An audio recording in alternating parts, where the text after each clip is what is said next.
Қайырлы күн, достар, сіздермен Ақбота Садыкова.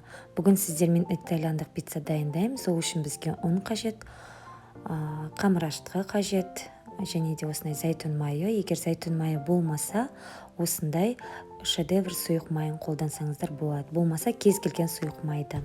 Және де жарты шай қасық тұз, және де 1 шай қасық қант. Осындай тартылған ет қажет, томат пастасы қажет.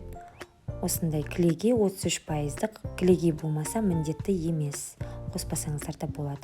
Менде осындай моцарелла сыры болмаса, басқа ірімшік қолдансаңыздар болады. Енді кеттік. Жылы суға осындай қамыр ашытқышты қосамыз. Менікі жарты шай қасықтай болады. Болмаса 1 шай қасық қоссаңыздар болады. Зәйтүн майын қостым үстіне. Көз мөлшермен қосамын. 2 ас қасықтай.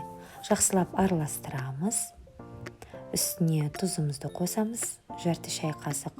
1 шай қасық қантымызды қосамыз. Жақсылап тұрып араластырамыз. Оның үстіне ұнымызды 2-ге бөліп саламыз. Менің ұным кішкене жетпегендіктен мен тағы да ұн қостым. Ұнның мөлшері 2 шай кесе. Осылай жақсылап тұрып илейміз қамырымызды. Міне осындай әдемі жұмсақ қамыр шығады. Жақсылап илегендіктен. Сол себептен осылай бетін жауып қоямыз ыдысымыздың. 1 сағат қамыр ашығанша күтеміз. Ол үшін қамыр ашып болғанша бізде жаңағы ең басты ингредиентін дайындаймыз. Осылай кубиктап турап шығамыз пиязымызды. Болгар бұрышын тураймыз ұсақтап. Міне біздің болгар бұрышымыз бен пиязымыз дайын. Енді табаға майды қыздырып, осыларды барлығын қуырып аламыз. Табаға майды құямыз, қыздырамыз.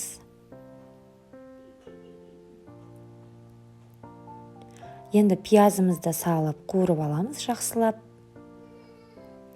Қуырып алғаннан кейін үстіне тартылған етімізді саламыз.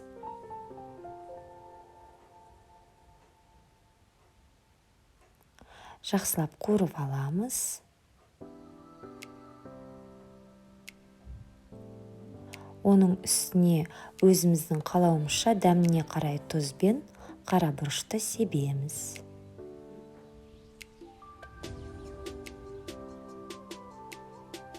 Жақсылап қуырып алдық. Енді үстіне болгар бұрышын салып, тағы да кішкене араластырып, оттың астын бәсеңдетіп қоямыз.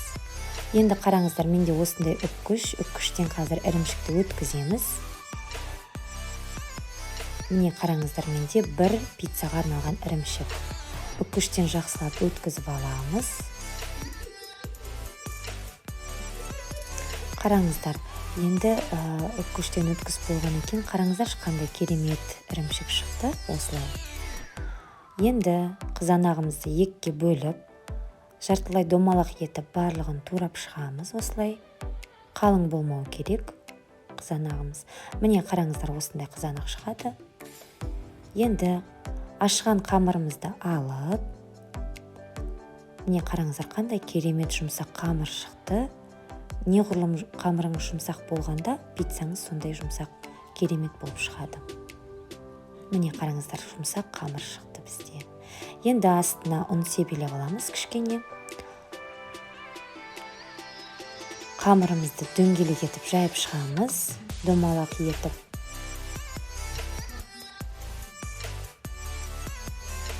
Міне қараңыздар, домалақ қып жайып шықтық. Өте үлкен пицца шықты бізде көлемі. Қараңыздар, енді мен томат пастасын қостым. Менде 1,5 ас қасық томат пастасы. Егер көбірек қосқыларыңыз келсе, қалауларыңызша қоссаңыздар болады.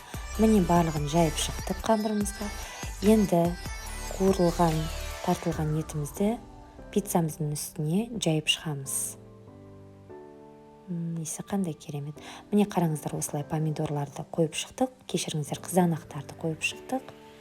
Пиццаның үстіне енді қызып тұрған пешке саламыз. Жартылай піскеннен кейін үстіне кілегейімізді құямыз, ірімшігімізді саламыз. Тағы 3-4 минуттай пісіріп аламыз.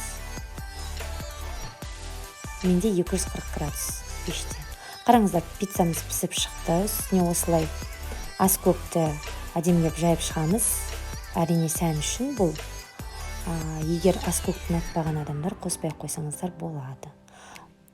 Қараңыздар, міне өте керемет болып тұр. Пиццамызды осылай кесіп шығамыз.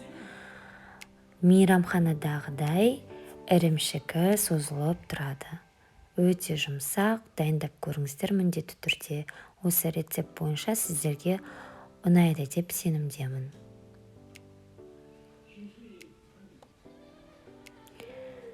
Иісі қандай керемет болып тұр. Міне пиццамызды кесті, қараңыздар. Бізге ас болсын, әрине. Сіздермен болған Ақбота міндетті түрде осы рецепт бойынша жасап көріңіздер.